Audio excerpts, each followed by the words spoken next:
Good evening, Facebook friends and YouTube followers. This is Rich again for your evening update around 6:20 p.m. in Belleville, Massachusetts. It was another nice and sunny day out.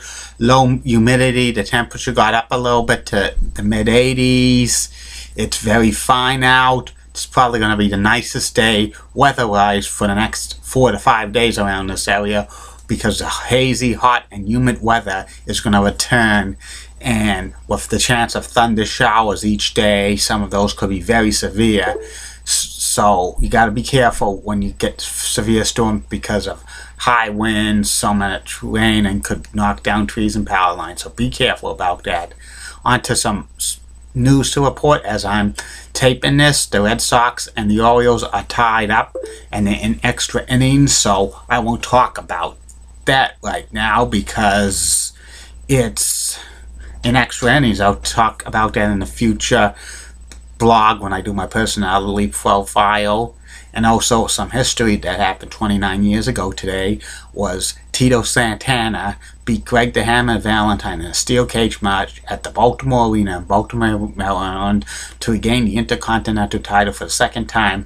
Tito and the Hammer had one of the most classic feuds in WWE history over the Intercontinental title that started in October of 1984, where the Hammer took out Tito Santana by putting him with the figure four and causing Tito to have knee surgery, and they had a big feud over the winter and spring months of 1985 in the WWE, and it culminated with a steel cage match. It's one of the greatest feuds of all time, and I recommend to see some of the Tito's and Greg's matches on YouTube. They're out there. And now on to my next subject. Is Dale Murphy a baseball Hall of Famer? Dale Murphy played 18 years in the Major League Baseball with the Atlanta Braves, the Philadelphia Phillies, and Colorado Rockies.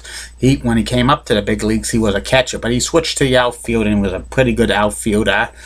His career stats: he hit .265, 398 home runs, 1,266 RBIs. He had 2,111 hits.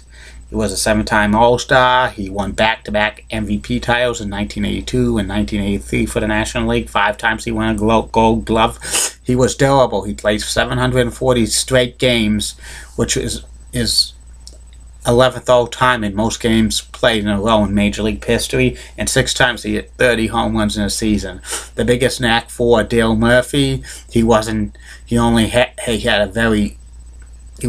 dominant for a few years, and his career went a tailspin after the age of 31. Also, the Braves were a very bad team when he was playing. He only made the postseason once, and he got traded in 1992 to the Phillies.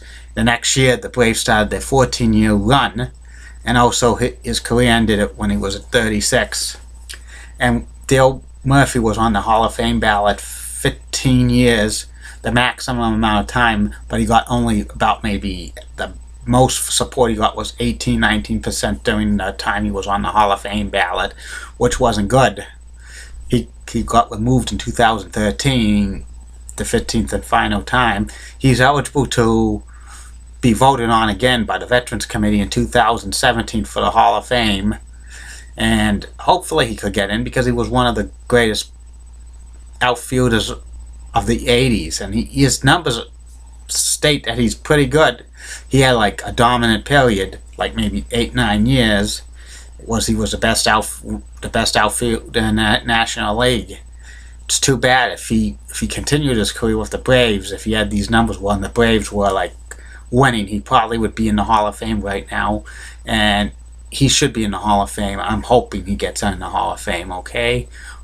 For my next and final subject of the night, it's a personality profile, and it's about Tim Brando. I'll be back in about an hour or so to tell you about Tim Brando, and also hopefully the Red Sox Orioles game will be over by then.